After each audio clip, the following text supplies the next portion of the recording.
Muy buenas noches, hermanas y hermanos. Bueno, especialmente las mamitas. Espero que hayan pasado un hermoso día celebrando con la familia, ¿verdad?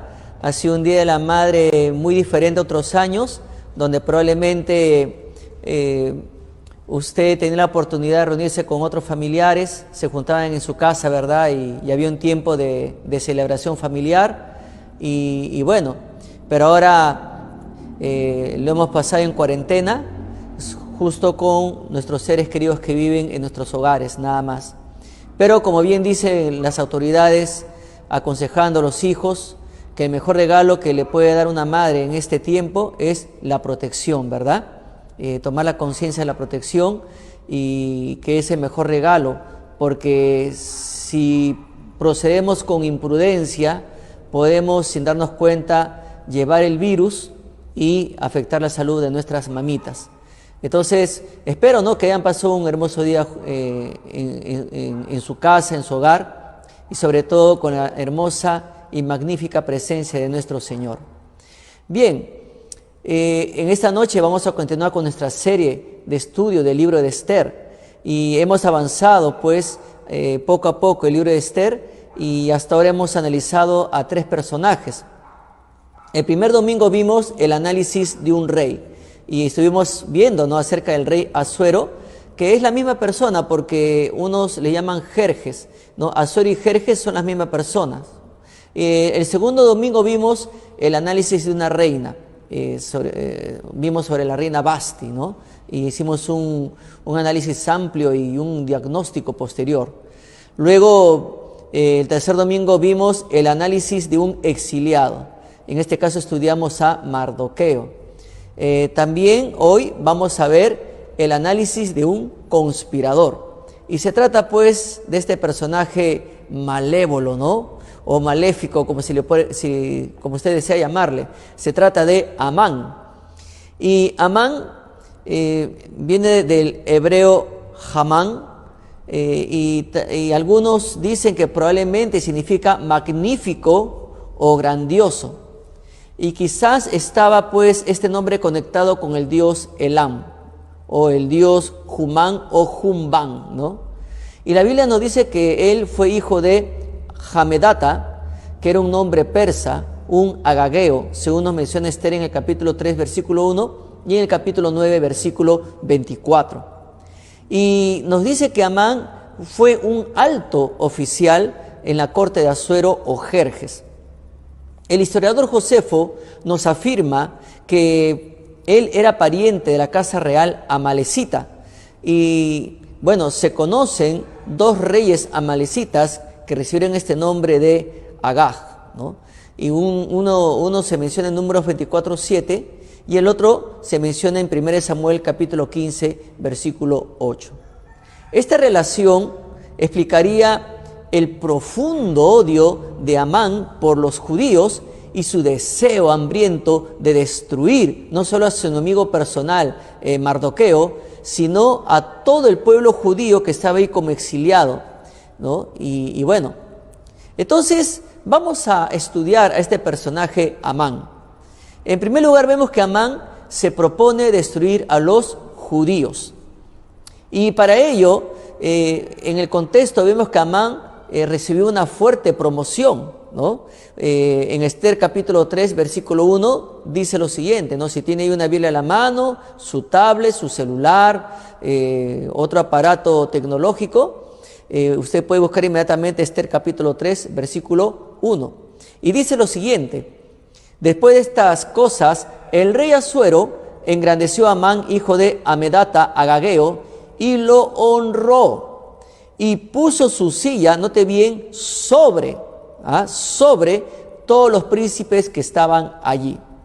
O sea, si bien es cierto, el rey Asuero o Jerjes tenía un equipo de trabajo que se le llamaba, eran sus líderes más cercanos, pero la Biblia le llama príncipes, ¿no?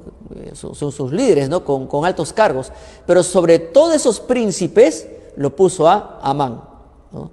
Entonces, ¿qué podemos ver? Que el rey Asuero engrandeció a Amán, y Amán era un hombre que no amaba a Dios, era un hombre pagano, pero Dios que nada se le escapa de las manos, Dios que tiene el control de la historia, Dios tenía un propósito al permitir que fuera engrandecido Amán o promovido.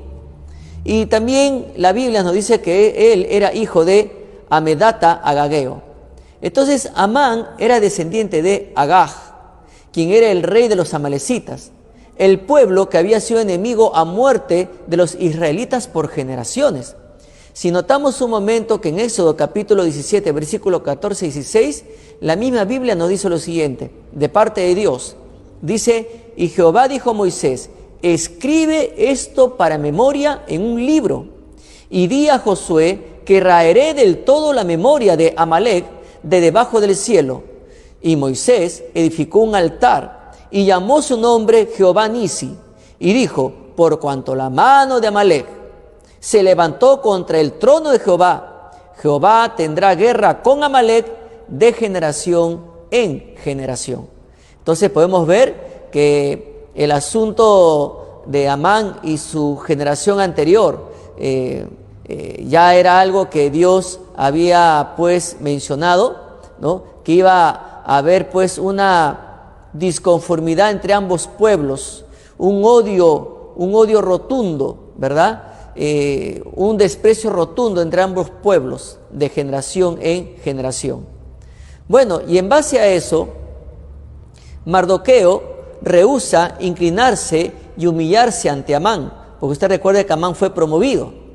Entonces Esther capítulo 3, versículo 2 al 3, dice lo siguiente, y todos los siervos del rey que estaban a la puerta del rey se arrodillaban y se inclinaban ante Amán, porque así lo había mandado el rey. Pero Mardoqueo ni se arrodillaba ni se humillaba. Y los siervos del rey que estaban a la puerta preguntaron a Mardoqueo, ¿por qué traspasas el mandamiento del rey? En otras palabras, ¿por qué estás desobedeciendo el mandamiento del rey? Entonces, podemos ver que Mardoqueo no se arrodillaba ni se humillaba. Parece no haber en la Biblia un mandato en contra de arrodillarse o humillarse ante un líder político como símbolo de respeto. Por ejemplo, podemos ver en Génesis capítulo 18, versículo 2, que dice lo siguiente, y alzó sus ojos y miró, y aquí 3 varones que estaban junto a él, y cuando los vio, dice, salió corriendo de la puerta de su tienda a recibirlos y se postró en tierra. ¿No? Este personaje dice que vio a 3 personas que se acercaban y en señal de respeto salió a recibirlos y se postró, ¿no? Luego en Génesis capítulo 23, versículo 7, dice lo siguiente, y Abraham se levantó y se inclinó al pueblo de aquella tierra, a los hijos de Het, ¿no? Abraham, un hombre muy respetado, muy reconocido en su tiempo, conocido como amigo de Dios, ¿no? Sin embargo, vemos a este hombre postrándose, inclinándose ante los hijos de Het. Pero también vemos en Génesis 43, 26, que dice lo siguiente, y vino José a casa, y ellos le trajeron el presente que tenían en su mano dentro de la casa, y se inclinaron ante él hasta la tierra. Nuevamente vemos acá un acto de respeto, ¿no? Lógicamente los hermanos de José no sabían que él era José, pero le entregaron un presente y se inclinaron hasta la tierra. Y vemos muchos ejemplos, ¿no? Del mismo caso donde personas se inclinaban, ¿no?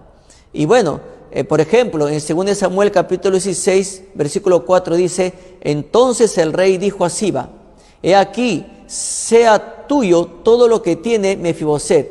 Y respondió Siba, ojo, inclinándose, rey, señor mío, halle yo gracia delante de ti. Otra señal de respeto. Pero Mardoqueo debió haber sabido algo sobre este hombre Amán. Por supuesto que sí. Mardoqueo era un hombre muy informado. Mardoqueo siempre lo vemos ahí cerca al palacio, siempre, y también estando al tanto de todos los detalles de Esther, ¿no? Entonces, se ve que fue un hombre muy informado y algo debía saber acerca de este hombre Amán, inclusive hasta de su genealogía. Entonces, por eso que ese detalle lo persuadió de que él no se inclinase ni se humillase ante Amán. Entonces, esto persuadió que Amán era indigno de tal honor y probablemente por su ascendencia. Entonces, ningún benjamita, porque usted recuerde que Mardoqueo era de la tribu de Benjamín, que se respetaba a sí mismo, se humillaba delante de ningún descendiente de los amalecitas, porque eran enemigos históricos de los judíos. Entonces le preguntaban, ¿por qué traspasa los mandamientos del rey? Bueno, en realidad no se observa ninguna orden específica del rey Asuero o Jerjes, en la cual se ordenara que todo el mundo se inclinara delante de Amán. No hay ninguna orden que diga que todo el mundo se humillara ante Amán.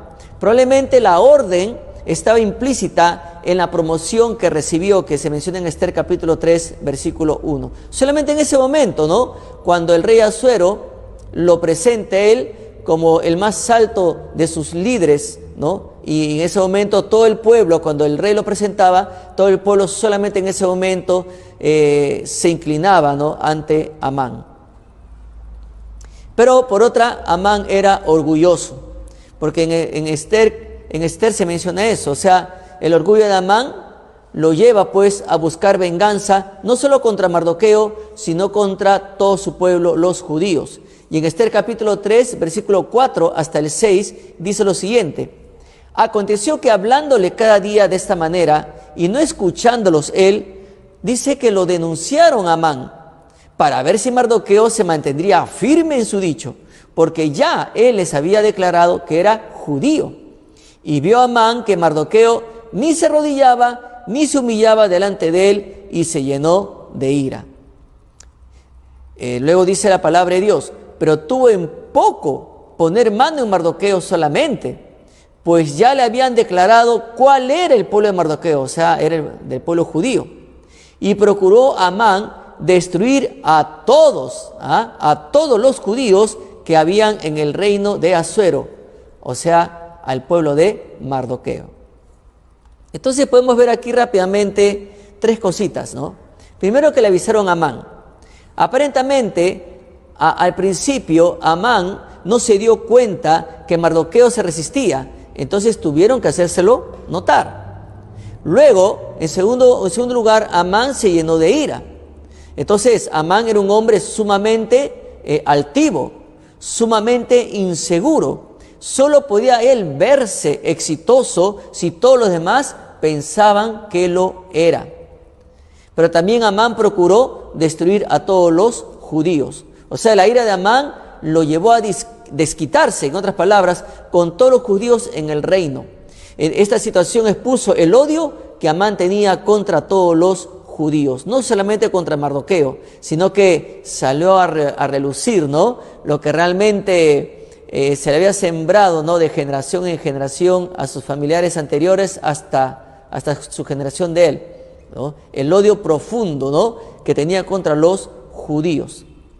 Bueno, entonces vemos que Amán coloca fecha para el exterminio. Y ahí en Esther capítulo 3, versículo 7 nos dice la palabra de Dios: en el mes primero, que es el mes de Nisán, en el año 12º del rey Asuero, fue echado Pur. Esto es, mire, la misma Biblia lo explica, ¿no? Fue echado Pur. Esto es, ¿o qué es esto? La suerte delante de Amán. Suerte para cada día y cada mes del año. Y salió el mes 12º, que es el mes de Adar. Entonces, dice que fue echada Pur. Esta era la palabra persa para suerte. Algo así como un dado, ¿no? Un dado, usado para dejar una decisión al azar o al Dios que guía al azar, ¿no? Y pues salió el mes 12º. Ya que esto se hizo en el mes primero, el echar la suerte determinó que los judíos no serían atacados inmediatamente, sino que serían atacados y masacrados hasta después de 11 meses. Ahora, esto nos enseña algo importantísimo. Esto prueba una verdad que está en Proverbios capítulo 16, versículo 33. Dice lo siguiente: la suerte se echa en el regazo. Le repito, la suerte se echa en el regazo, mas de Jehová es la decisión de ella. Poderoso versículo, ¿verdad? La suerte se echa en el regazo, mas de Jehová es la decisión de ella. O sea, Dios tiene control de todo, ¿no?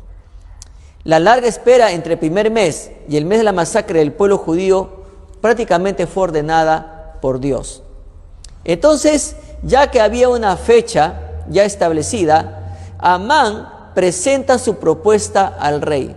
Y en Esther capítulo 3, versículo 8 al 9, dice lo siguiente: y dijo Amán al rey Asuero: hay un pueblo esparcido y distribuido entre los pueblos, en todas las provincias de tu reino, y sus leyes son diferentes de las de todo pueblo, y no guardan las leyes del rey, y al rey nada le beneficia el dejarlos vivir.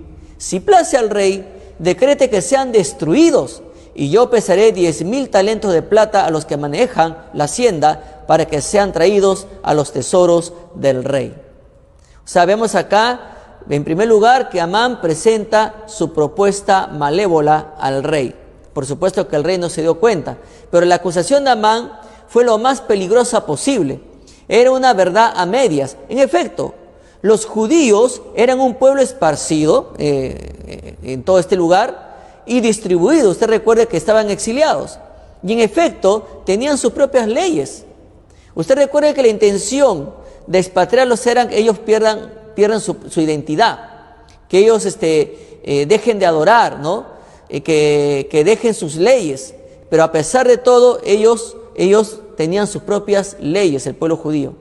Pero a este punto sus propias leyes no les estorbaban ni al rey Asuero ni a sus príncipes como leales súbditos para guardar las leyes del rey, ¿no?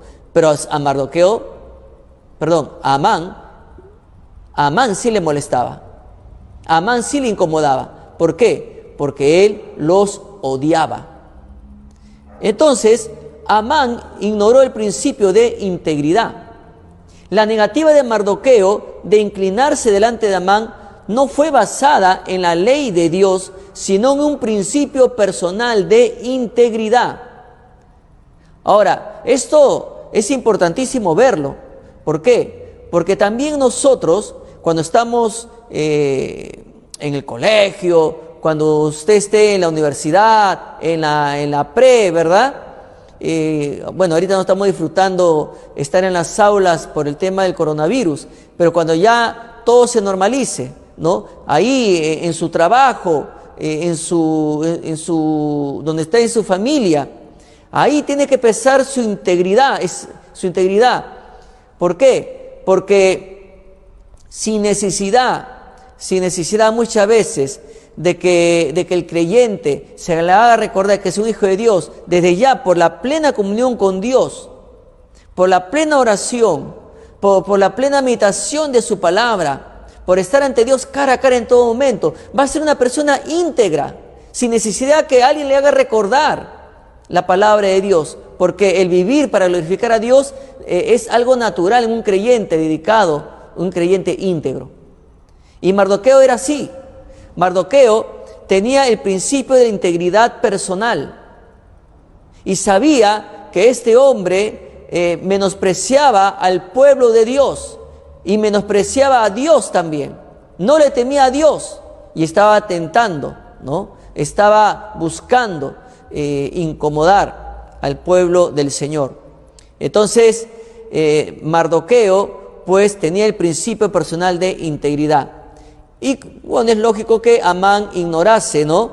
Completamente el principio personal de integridad de la cual tenía Mardoqueo y todo buen judío que amaba al Señor. Pero también Amán pidió se decrete su propuesta malévola.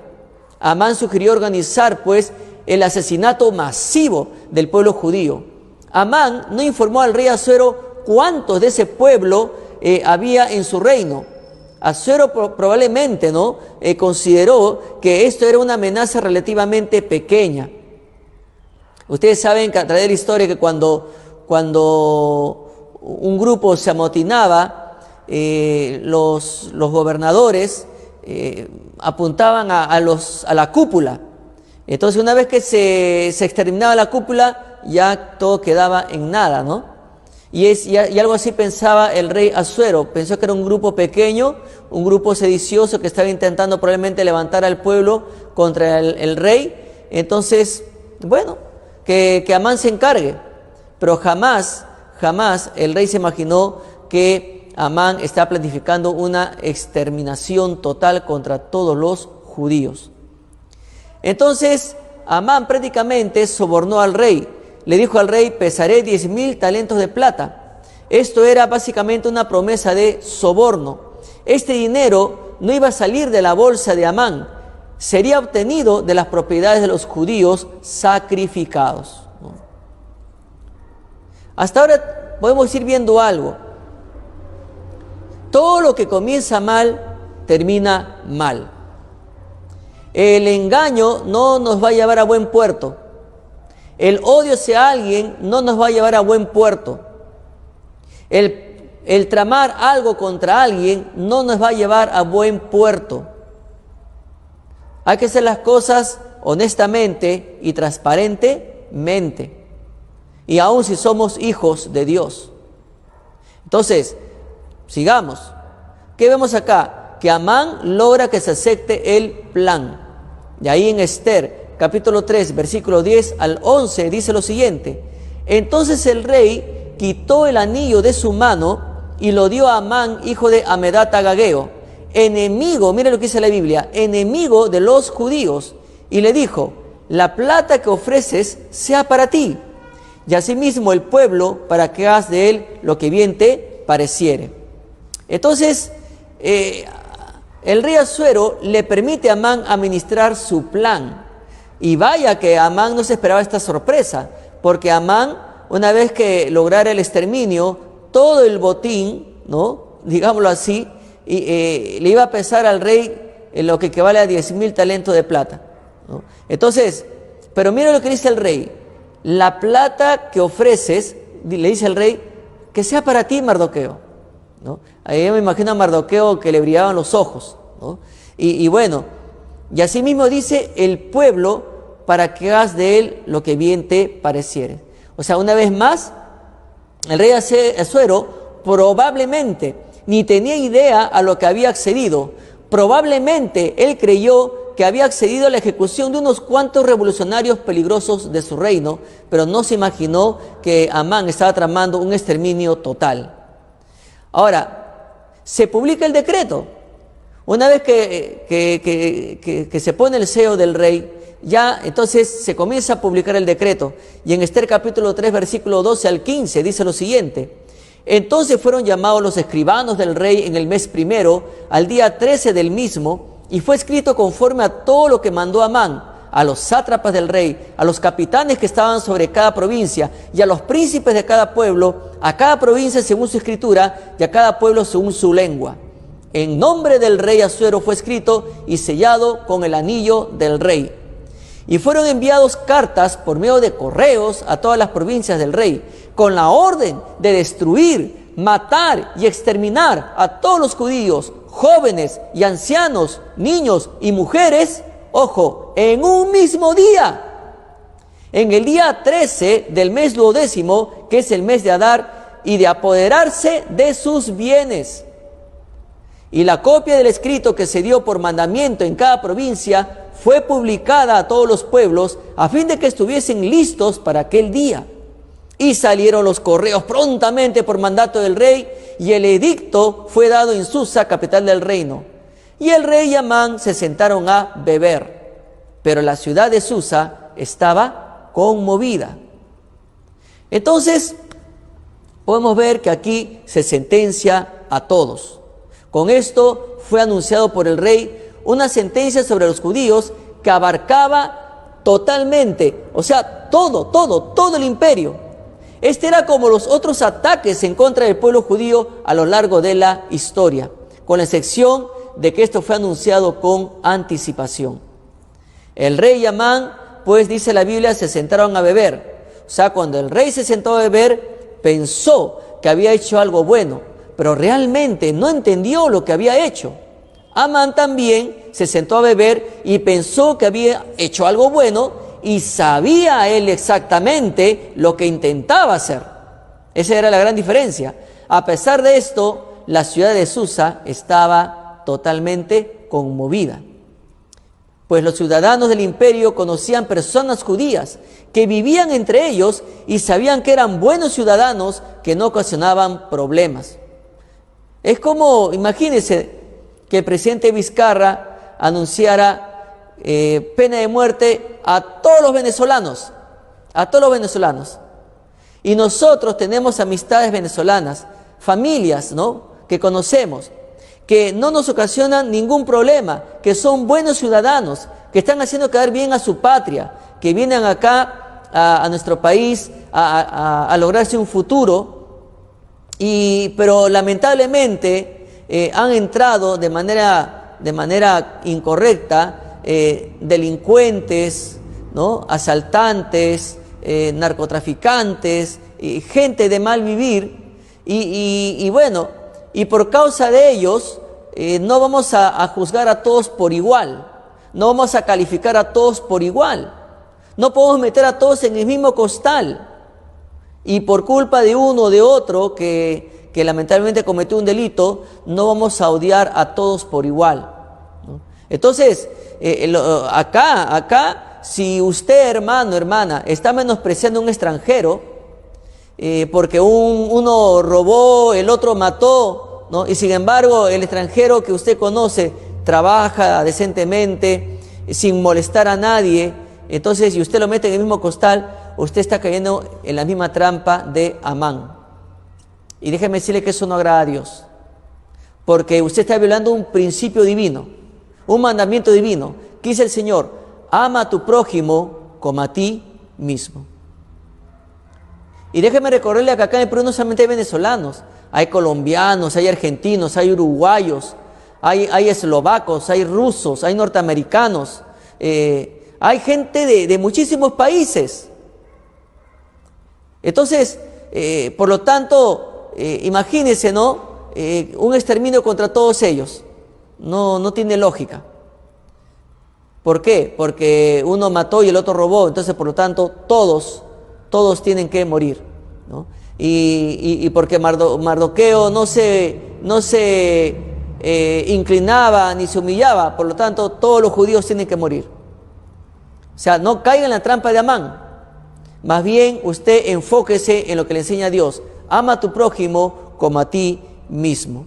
Entonces, por lo tanto, estaban confundidas toda la ciudad de Susa por el decreto en el que se declaraba que los judíos eran enemigos peligrosos.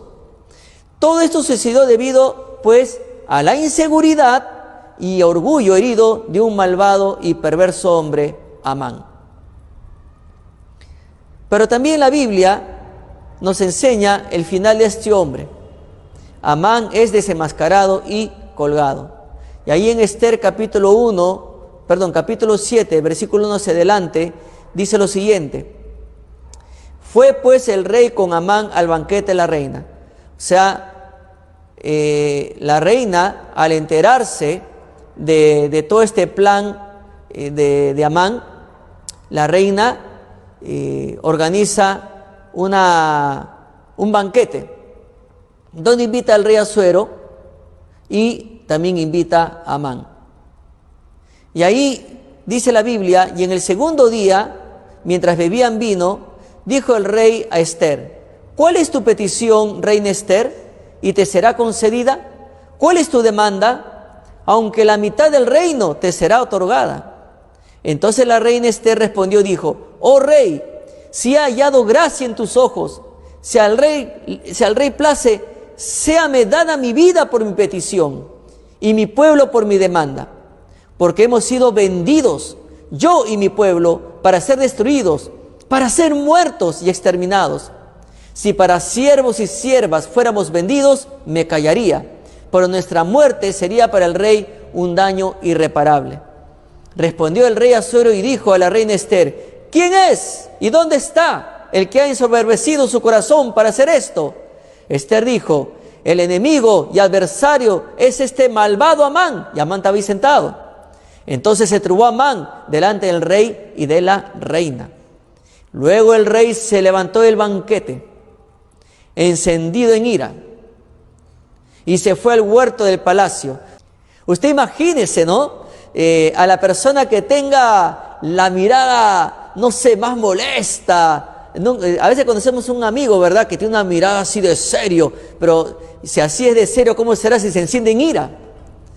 Y el rey, dice la Biblia, que se levantó del banquete, encendido en ira, y se fue al huerto del palacio. Bueno, lo característico de un rey o de una persona que tiene autoridad es que nunca toma decisiones cegados por la ira. Yo me imagino al rey Asuero que lo miró a Amán, después que Amán le dijo: mira, rey, que hay un pueblo que no es necesario dejarlos vivir, que si lo hacemos esto, 10,000 talentos de plata serán para ti, ¿verdad? Y el rey, bueno, pensó que era algo pequeño, irrelevante, y le puso el sello real. Pero cuando se enteró de todo esto, el rey no solamente estaba decepcionado, sino que este hombre lo había provocado a ira. Entonces le era necesario a él salir al patio, salir de esa reunión, de ese banquete, para pensar, ¿no?, y tragarse la decepción de su hombre más cercano, a quien él puso sobre todos los príncipes de su imperio. Entonces, y dice ahí la Biblia: y se quedó Amán para suplicar a la reina Esther por su vida, porque vio que estaba resuelto para él el mal de parte del rey. Entonces, bueno, pues esta reina, ¿no?, rápidamente vemos que organizó un banquete e invitó al rey Asuero y invitó a Amán. Y cuando el rey le pregunta a Esther cuál es su petición, ella lo desenmascara a Amán. Y el rey, al enterarse de lo que Amán había cometido, se encendió en ira. Y entonces, ¿cuál fue la consecuencia? El rey ordena la muerte de Amán, ¿no? Ahora, es interesante porque Amán había preparado todo para no solamente exterminar al pueblo judío, sino que iba a empezar primero ahorcándolo a Mardoqueo. Se había tomado la molestia de ordenar la construcción de una horca. Tenía todo listo. Inclusive un siervo del rey le había anunciado al rey que en la casa de Amán estaba la horca que habían preparado para Mardoqueo. Pero sigamos viendo, ¿no?, cómo fue este proceso de desenmascaro y la condena a muerte de Amán. Porque ahí en Esther capítulo 7, versículo 8 al 10, dice lo siguiente: después el rey volvió del huerto del palacio al aposento del banquete. O sea, se encendió en ira, ¿verdad? Y se fue al patio a respirar aire para botar toda esa ira acumulada y pensar: ¿qué hago con este hombre que me ha traicionado vilmente? Y entonces, y bueno, ya después de haber reflexionado, suspirado, tomado aire y pensar bien las cosas, el rey, dice, volvió del huerto del palacio al aposento del banquete. Y Amán había caído sobre el lecho en que estaba Esther. Entonces dijo el rey: ¿querrás también violar a la reina en mi propia casa? Al proferir el rey esta palabra, le cubrieron el rostro a Amán. Y dijo Arbona, uno de los eunucos que servía al rey: he aquí, en la casa de Amán, la horca de 50 codos de altura que hizo Amán para Mardoqueo, el cual había hablado bien por el rey. Entonces el rey dijo: colgadlo en ella. Peor aún, porque vemos que el rey, cuando comenzó a leer, una noche que no podía dormir, el rey comenzó a leer los libros. Había descubierto ahí que un hombre llamado Mardoqueo había escuchado que 2 oficiales del rey estaban tramando su muerte. Y el rey preguntó: ¿qué se hizo por Mardoqueo? Porque avisó que me iban a matar. No se hizo nada. Entonces, con todo ese conocimiento, y peor aún ahora, que Amán había preparado una horca para eliminar a Mardoqueo, con más razón se indignó más el rey Asuero, porque iba a matar a un hombre totalmente leal, que veló por su vida, a pesar de que era un exiliado. Entonces, y el rey ordena: cuélguenlo a él en la horca, cuélguen a Amán en la horca. Y la Biblia dice en el versículo 10, así colgaron a Amán en la horca que él había hecho preparar para Mardoqueo, y se apaciguó la ira del rey. Hermano, hermana, he visto casos de creyentes cegados por la ira, cegados por el resentimiento. Y déjeme decirle que eso no los ha conducido a buen puerto. Lo mejor es que si usted hay algo que aún no ha arreglado en su corazón, si usted tiene resentimiento contra alguien, si usted odia a alguien, por increíble que parezca, hay cristianos también que odian. Y si usted está odiando a alguien, yo le digo algo, póngase a cuentas con Dios. Póngase a cuentas con Dios, pídale perdón al Señor y pídale sabiduría al Señor para arreglar esta situación. Porque ¿cómo usted puede cantar a Dios, orar a Dios, sabiendo que odia a alguien, sabiendo que menosprecia a alguien, sabiendo que está resentido contra alguien? Usted arregle con Dios. No deje que el tiempo pase. No deje que el tiempo siga pasando. Usted arregle con Dios. Como dice el salmista, ¿no? Examíname, oh Dios, y pruébame. A ver si tengo algo, ¿no?, en mí. Qué mejor, ¿verdad?, que Dios nos examine, nos guíe a autoexaminarnos para estar sobre todo bien con Él y bien con nuestro prójimo. Entonces, manos a la obra, porque el resentimiento, el odio, no nos llevan por buen camino, no nos permiten crecer espiritualmente, no nos permiten desarrollarnos como hijos de Dios. Entonces, usted tome la iniciativa en el poder del Señor para, arreglar toda situación que le impida crecer, y ya no estar usted ahí que cuando cante al Señor, ahí se acuerda, uy, ¿verdad?, el odio a este pata, o lo menosprecio a esta persona, o este familiar, ¿verdad? Siempre hay resentimientos guardados, o como le llamamos, heridas abiertas. ¿No cree que ya es tiempo de dejar todo eso en las manos del Señor? ¿No cree que ya es tiempo de dejarle a Dios que sane esas heridas del pasado, que sane esas circunstancias que lo lastimaron a usted? ¿No cree que ya es tiempo ya? ¿No cree que ya es tiempo? Y dejar que la gloria de Dios se manifieste en su vida. Hágalo. ¿Qué le parece si oramos? Padre Santo, gracias te damos en esta noche. Gracias, Señor, te damos por esta oportunidad que tú nos has dado de, Señor, predicar acerca, Señor, de la vida de Esther. En este caso hemos visto, Señor, las malas acciones, Padre mío, de Amán. Padre, si hay algo en nuestra vida, en nuestro corazón, que no hemos permitido que tú arregles, rogamos, Señor, que tú, Padre, obres. Rogamos que tú, Señor, seas el que, guía a buen puerto a toda persona en Cristo Jesús. Porque no es bueno estar guardando resentimientos, no es bueno estar guardando odio, rencor contra alguien, porque no le permite crecer en su vida espiritual. Se va a quedar estancado. Padre Santo, rogamos que tu Santo Espíritu obre poderosamente y puedas tú obrar sanidad en el alma de tantos creyentes que vienen aplastados por los recuerdos tristes que provocan este tipo de reacciones. Padre Santo, rogamos que podamos disfrutar la victoria en Cristo sobre este tipo de sentimientos. En Cristo Jesús te damos las gracias. Amén. Hermanos, que Dios les bendiga. Muchas bendiciones.